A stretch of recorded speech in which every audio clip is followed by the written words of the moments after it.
Hey hello everyone, this advocate Ravichandra here. Welcome you all on Samarthya IAS judiciary. देखिए, mission Rajasthan APO के playlist को continue करेंगे और JJ act 2015 में आज बात करने वाले हैं पावर्स ऑफ चिल्ड्रन कोर्ट क्या होता है, बच्चों के न्यायालय की शक्तियों के बारे में आज बात करने वाले इस वीडियो में। अगर आपको याद होगा तो पिछले वीडियो में जेजे एक्ट के मैंने आपसे डिस्कस किया था apprehension and bail of a child. उसी चैप्टर को कंटिन्यू करेंगे, उन्हीं सेक्शंस को कंटिन्यू करने वाले हैं और आज बात करने वाले हैं कि आखिर कैसे चिल्ड्रंस कोर्ट के पावर्स के डिस्कशन की गई, जेजे एक्ट में क्या इंपॉर्टेंस है, क्या चीजें होती है। काफी इंफॉर्मेटिव होने वाला है, काफी ज्यादा आपको इन्फॉर्मेशन मिलने वाला है इस वीडियो में। आप समर्थ आईएएस जुडिशरी के चैनल को सब्सक्राइब करिए, बेल आइकन को प्रेस करिए और लोगों के साथ शेयर करिए। आप लोगों का प्यार, आप लोगों का सपोर्ट बहुत ज्यादा जरूरी है। राजस्थान एपीओ और जुडिशरी क्विज प्रिपरेशन, ये दोनों टेलीग्राम चैनल्स को ज्वाइन करिए। डिस्क्रिप्शन बॉक्स में इसका लिंक मिल जाएगा। राजस्थान एपीओ मेरा एपीओ से स्पेशल रिलेटेड टेलीग्राम चैनल है और जो जुडिशरी क्विज है वो मेरा सामर्थ्य जुडिशियल एकेडमी का प्रॉपर टेलीग्राम चैनल। चलिए स्टार्ट करते हैं। देखिए, सेक्शन 18 कहता है कि orders regarding child found to be in conflict with law. अगर वैसे बच्चे that are in conflict with law अगर हमें मिलते हैं तो बोर्ड जो है वो कैसे ऑर्डर्स पास कर सकता है। तो सेक्शन 18 में बोर्ड के पावर्स के बारे में बात करी गई है। सेक्शन 19 में चिल्ड्रंस कोर्ट के जो पावर होती है उसके बारे में बात करी गई। तो आप सबको याद रखना है, section 18 deals with power of board, section 19 deals with power of children's court. इस चीज को समझिएगा।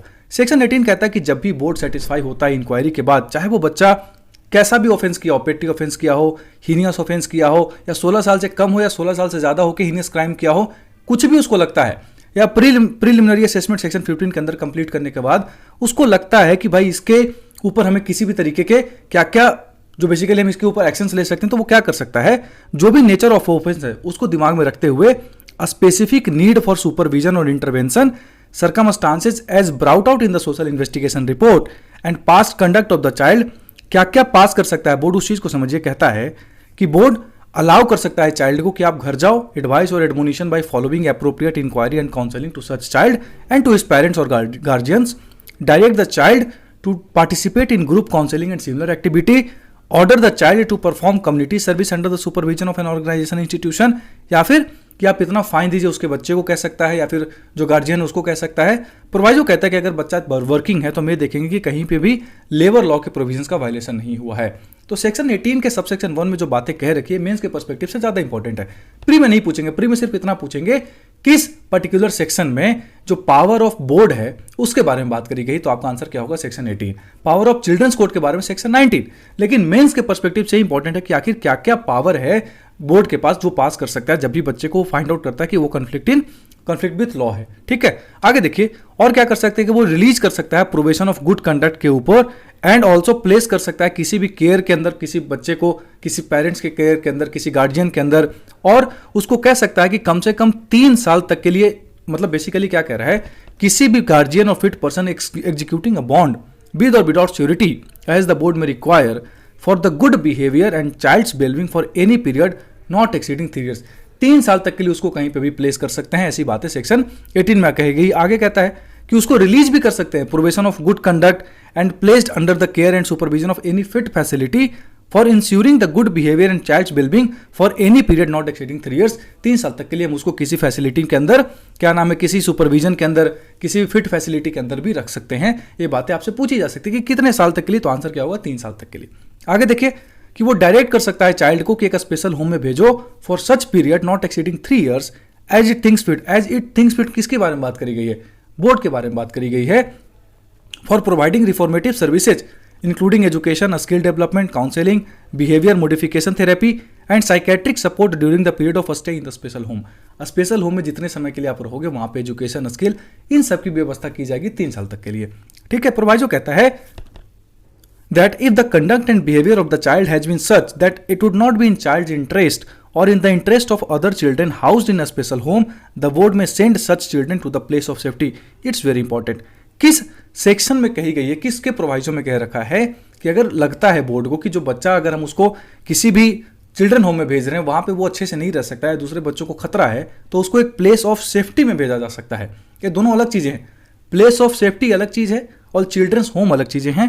या फिर बोर्ड सबसे पहले जहां बच्चे को भेजता है वो अलग चीज है, शेल्टर होम में कहूं सिंपली तो, लेकिन place of safety is a different thing. ठीक है, आगे कहता है सेक्शन 18 सबसेक्शन 2, अगर इन जो ऑर्डर्स पास करी गई उसके अलावा क्या पास कर सकता है कि तुम स्कूल जाओ, स्कूल अटेंड करो, वोकेशनल ट्रेनिंग सेंटर अटेंड करो, थेरेप्टिक सेंटर में जाओ, एक डी एडिक्शन प्रोग्राम के लिए भी भेज सकता है, कुछ भी जो बच्चे के बेनिफिट के लिए है। ये बात है सेक्शन 18(1) सेक्शन 18(2) में भेजा हुआ है, मतलब लिखा हुआ है कि 3 साल तक के लिए उसको रखा जा सकता है किसी फिट फैसिलिटी में, किसी गार्जियंस के अंदर, उसके देख रेख में, बेसिकली मैं कहूं तो बोर्ड के देख रेख में रहेगा। और अगर उसको लगता है बोर्ड को कि नहीं भाई ये बच्चा खतरा बन सकता है, तो उसको प्लेस ऑफ सेफ्टी में भी रखा जा सकता है, ऐसा प्रोवाइजो में कह रखा है। Section 18 sub section 3 is very very important, कहता है कि board after preliminary assessment under section 15, section 15 मैंने आपसे बात करी थी कि हीनियस ऑफेंसेज अगर कोई बच्चा 16 साल से ऊपर का है वो करता है, उसके बारे में प्रीलिमिनरी असेसमेंट के बारे में बात करी गई थी। तो जो भी सेक्शन 15 में प्रीलिमिनरी असेसमेंट आता है, जहां पे ये देखता है कि ऐसा जो बच्चा है ना, उसको जेजे एक्ट में भी ट्रायल ऑफेंस की जरूरत है। मतलब उसको मैं सिंपली कहूं कि उसको एज अ बच्चा ना मान करके उसको एज अ ट्रायल एडल्ट के रूप में ट्रायल करो, तो बोर्ड पास कर सकता है उस केस को चिल्ड्रन कोर्ट के ऊपर कि जाओ चिल्ड्रन कोर्ट में इसका ट्रायल होगा एज एडल्ट ट्रायल। तो section 18 sub section 3 is very very important. आपसे एग्जाम में डायरेक्ट पूछेंगे किस सेक्शन सब सेक्शन में कह रखा है कि एडल्ट ट्रायल के लिए जो बोर्ड है वो चिल्ड्रंस कोर्ट में भेज सकता है बच्चे को। तो सेक्शन 18 सब सेक्शन 3 में after preliminary assessment under section 15 अगर कोर्ट को लगता है, बोर्ड को लगता है कि बच्चे की एडल्ट ट्रायल होनी चाहिए, तो एडल्ट ट्रायल के लिए चिल्ड्रंस कोर्ट में भेज सकता है। अब बात कर लेते हैं चिल्ड्रंस कोर्ट के। भाई चिल्ड्रंस कोर्ट के पास क्या पावर है? सेक्शन 19 कहता है कि जब भी प्रीलिमिनरी असेसमेंट के बाद बोर्ड अगर कोई बच्चे को चिल्ड्रंस कोर्ट में भेजती है, तो कोर्ट क्या कर सकता है? उस बच्चे की ट्रायल कर सकता है as an adult as per the provisions of the CrPC and pass appropriate orders after trial subject to the provisions of this section and section 21 considering the special needs of the child, the tenets of fair trial and maintaining a child friendly atmosphere. इन सब चीजों के मद्देनजर रखते हुए उसकी CrPC के अंदर ट्रायल हो सकती है। There is no need for trial of the child as an adult and may conduct an inquiry as a board and pass appropriate orders in accordance with the provisions of section 18। देखो एक चीज मैं पूछता हूं कि क्या board ने भेज दिया पावर्स ऑफ, मतलब चिल्ड्रंस कोर्ट के पास कि जाओ आप अपना पावर यूज करो और इस बच्चे के एडल्ट ट्रायल हो, तो क्या बाउंड हो गया चिल्ड्रंस कोर्ट? ऐसा नहीं है। चिल्ड्रंस कोर्ट के अगर पावर्स को देखो सेक्शन 19 सबसेक्शन 2 में मतलब सबसेक्शन 1 में कह रखा है कि ऐसा कोई जरूरत नहीं है, अगर उसको लगता है कि भाई ट्रायल करनी है एडल्ट की, तो उसको रिफ्यूज भी कर सकता है। वो वापस बोर्ड को भेजेगा कि भाई इसके सेक्शन 18 में ही पावर करो, आप बोर्ड से आप अपने आप में देखो। चिल्ड्रंस कोर्ट में भेजने की जरूरत नहीं थी इस केस को, इस बच्चे को ट्रायल करने की, एडल्ट ट्रायल करने की जरूरत नहीं है। तो नॉट बाउंडेड, इस बात को दिमाग में रखना है। आगे कहता है चिल्ड्रंस कोर्ट इंश्योर करेगा कि जो फाइनल ऑर्डर है with regard to the child in conflict with law shall include an individual care plan for the rehabilitation of the child, including follow-up by the probation officer or the DCPU or a social worker।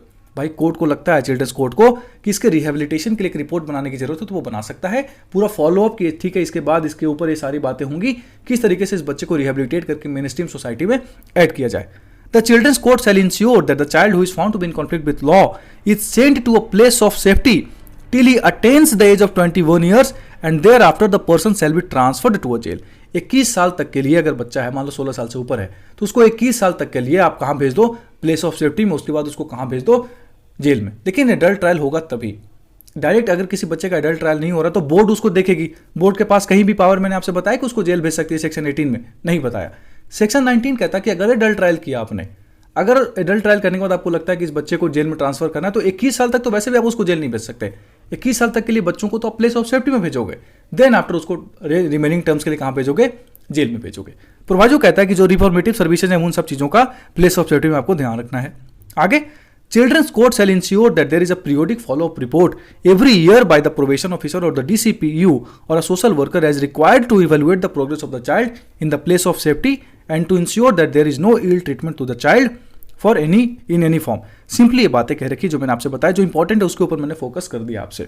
Section 20 कहता है child attend age of 21 years and at to complete prescribed term of stay in place of safety. अभी जिसके बारे में बात कर रहे थे, 21 साल तक तो बच्चा प्लेस ऑफ सेफ्टी में रहेगा, पर अभी भी उसने पूरी तरीके से सजा नहीं फूकता है, अभी उसकी कुछ सजा जो है वो बाकी है। तो क्या होगा? सेक्शन 20 कहता है कि जब भी ऐसा कोई बच्चा 21 ईयर्स तक के लिए आप उसको स्टे होम में रखते हो, या फिर मैं सिंपली कहूं प्लेस ऑफ सेफ्टी में रहते हो, तो चिल्ड्रंस कोर्ट एक फॉलोअप देखेगा उसका। उसके बाद जो भी रिफॉर्मेटिव चेंजेस है उन सबके ऊपर दिमाग में रखने के बाद उसको फील होता है the child can be a contributing member of the society and for this purpose the progress reports of the child under sub section 4 of section 19 along with evaluation of the relevant experts are to be taken into consideration. कहता है कि जब भी आप उसको 21 years होने के बाद अगर आपको लगता है कि उसको जेल ट्रांसफर करना है, क्योंकि अभी उसने सजा पूरी तरीके से नहीं उसको दी गई है, कुछ सजा उसको अभी मैं सिंपली कहूं तो भुगतना बाकी है, तो आप क्या करोगे?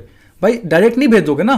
आपको लगता है कि नहीं प्लेस ऑफ सेफ्टी में अच्छे से रहा है, इससे कोई खतरा नहीं है, रिफॉर्म हो चुका है, इसके अंदर चेंजेज आ चुके हैं सेक्शन 19 सब सेक्शन 4 में जो मैंने आपको पढ़ाया, तो उसके बाद अगर लगता है कोर्ट को कि नहीं इसको जेल भेजने की जरूरत नहीं, तो वो नहीं भी भेज सकता है। लेकिन फॉलो अप रिपोर्ट्स को देखने के बाद, इन सब चीज़ों को कंसिडरेशन में लेने के बाद सेक्शन 20 में बातें कह रखी है। आगे कहता है कि after the completion of the procedure, जो भी मैंने आपको बताया, मान लो फॉलो अप रिपोर्ट्स देख लिया कोर्ट ने, तो कोर्ट क्या कर सकती है, डिसाइड करेगी कि इस बच्चे को रिलीज किया जाए या फिर डिसाइड करेगी कि child shall complete the reminder of his term in jail. तो दो बातें, बोर्ड ने भेजा सेक्शन 18 में कि भाई इसकी एडल्ट ट्रायल करो, सेक्शन 18 सब सेक्शन 3 में बाउंड नहीं है चिल्ड्रंस कोर्ट, वो उसको रिटर्न कर सकती है सेक्शन 19 के अंदर कि भाई एडल्ट ट्रायल करने की जरूरत नहीं, बोर्ड से ही देखो।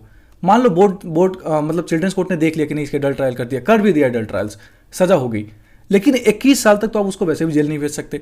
21 साल तक तो आप उसको प्लेस ऑफ सेफ्टी में ही रखोगे। प्लेस ऑफ सेफ्टी में रखने के बाद अगर आपको लगता है कि इस बच्चे को जेल भेजने की जरूरत है, तो सेक्शन 20 कहता है कि आप उसको भेज दीजिए, सेक्शन 20 सब सेक्शन 2 क्लॉज 2। लेकिन अगर उसको लगता है कि नहीं भाई इसको रिलीज करना चाहिए, तो रिलीज भी कर सकता है। तो लेकिन 21 साल तक तो प्लेस ऑफ सेफ्टी में ही रहेगा, प्लेस ऑफ सेफ्टी में ही रहेगा।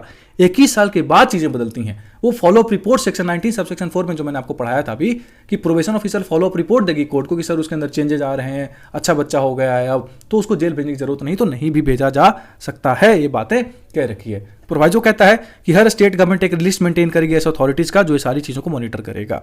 सेक्शन 21, कौन सा ऑर्डर पास नहीं किया जा सकता child in conflict with law. Simple कहता है कोई भी ऐसा ऑर्डर जहां पे आप डेथ सेंटेंस की बात कर रहे हो, लाइफ इंप्रिजनमेंट की बात कर रहे हो, without the possibility of release for any such offence, कोई भी ऐसा ऑर्डर आईपीसी या फिर किसी भी ऑफेंस के अंदर आप उसको नहीं दे सकते। मतलब बच्चों को डेथ पेनाल्टी और लाइफ इंप्रिजनमेंट तो कभी नहीं दिया जा सकता। सेक्शन 21 साफ साफ लाइन कहता है, याद रखिएगा। सेक्शन 22 कहता है चैप्टर 8 ऑफ द सीआरपीसी में जो भी प्रोसीडिंग्स होती है वो बच्चों पे अप्लाई नहीं होती। Basically security for the keeping good peace and behaviour, अगर आपको याद होगा, जहाँ पे एग्जीक्यूटिव मजिस्ट्रेट पावर्स लगाता है चैप्टर 8 के तहत कि तुम इस मोहल्ले में रहोगे तो तुमको इतना सिक्योरिटी देना पड़ेगा क्योंकि तुम भाई कुछ गलत कर सकते हो, तो वो बच्चों के ऊपर अप्लाई नहीं होता है। सिंपल सी सेक्शन 22 में कह रखा है। सेक्शन 23 देखिए, कभी भी ज्वाइंट प्रोसीडिंग्स नहीं होगी child in conflict with law and person not a child. वैसा बंदा जो चाइल्ड है और वैसा लोग जो चाइल्ड नहीं है, मैं सिंपली कहूं, उनकी ज्वाइंट ट्रायल नहीं हो सकती। सेक्शन 23 सब सेक्शन 1 कहता है। सेक्शन 223 ऑफ द सीआरपीसी को दिमाग में रखते हुए, चाहे कोई भी ऐसी बात हो गई, there is no procedure of joint proceedings of a child alleged to be in conflict with law with a person who is not a child. Simple सी बात याद रखनी है आपको। If during the inquiry by the board or by the children's court, the person alleged to be in conflict with law is found that he is not a child, वो proceeding वहीं पे भी वहीं रुक जाएगी और वैसे बच्चे की दूसरे तरीके से ट्रायल होगी, एडल्ट ट्रायल के साथ नहीं होगी। इस बात को दिमाग में रखना है। Section 24, removal of disqualification on the findings of any offence. Simple कहता है कि कोई भी ऐसी चीज जहां पे भी डिस्क्वालिफिकेशन की बात कर रखी है, कहीं पे भी कि अगर आप ऑफेंस करते हो तो आप डिस्क्वालीफाई हो जाओगे, ऐसा कोई भी कॉन्सेप्ट बच्चों के साथ अप्लाई नहीं होगा। मान लो एग्जाम नहीं दिया जाएगा, ऐसा डिस्क्वालिफिकेशन की मैं बात करूंगा आपसे, ये चीजें बच्चों के ऊपर अप्लाई नहीं होगी। सिंपल सी बात कर रखी है। प्रोवाइजो कहता है in the case of a child who has completed और is above the age of 16 years and is found to be in conflict with law by the children's court under clause 1 of subsection 1 of section 19, the provisions of subsection 1 shall not apply. ये बात आपको याद रखनी है। Proviso very very important. क्या सारे बच्चों को डिस्क्वालिफिकेशन से वो कर रखा है, छूट दे रखी भाई जिसको डिस्क्वालिफिकेशन आप वाला कॉन्सेप्ट नहीं लगेगा? नहीं। प्रोवाइजो कहता है सेक्शन 24 का कि अगर 16 साल से ऊपर का बच्चा है और उसको कॉन्फ्लिक्ट ऑफ लॉ में पाया आपने और चिल्ड्रंस कोर्ट ने कोई पनिशमेंट दे रखी है सेक्शन 19 के तहत, तो ये वाला कॉन्सेप्ट नहीं लगेगा, वो डिस्क्वालिफिकेशन के लिए लायबल है, उसको डिस्क्वालीफाई भी किया जा सकता है। पर 16 साल से नीचे हो आप या 16 साल से ऊपर भी हो आप, मान लो, और आपको सेक्शन 19 के तहत कोई भी पनिशमेंट चिल्ड्रंस कोर्ट ने नहीं दी है, तो आपके ऊपर डिस्क्वालिफिकेशन वाला कॉन्सेप्ट नहीं लगेगा। पर आप 16 साल से ऊपर हो और आपको चिल्ड्रंस कोर्ट ने कोई पनिशमेंट दे दी है, तो आपके ऊपर सेक्शन 24 जो बेसिकली वो अप्लाई नहीं होगा, आपको डिस्क्वालीफाई किया जा सकता है। ये बात आपको याद रखनी। Proviso is very very important, इसलिए रेड लाइट से मैंने मार्क करा था।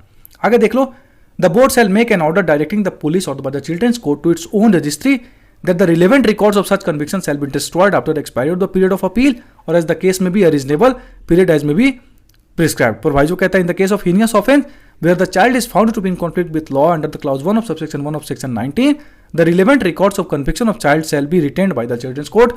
अगर आपको कन्विक्ट कर दिया गया चिल्ड्रंस कोर्ट के द्वारा सेक्शन 19 सबसेक्शन 1 में, तो आपकी रिकॉर्ड्स रखी जाएगी, अदरवाइज आपकी रिकॉर्ड डिस्ट्रॉय कर दी जाएगी पीरियड ऑफ अपील के खत्म होने के बाद।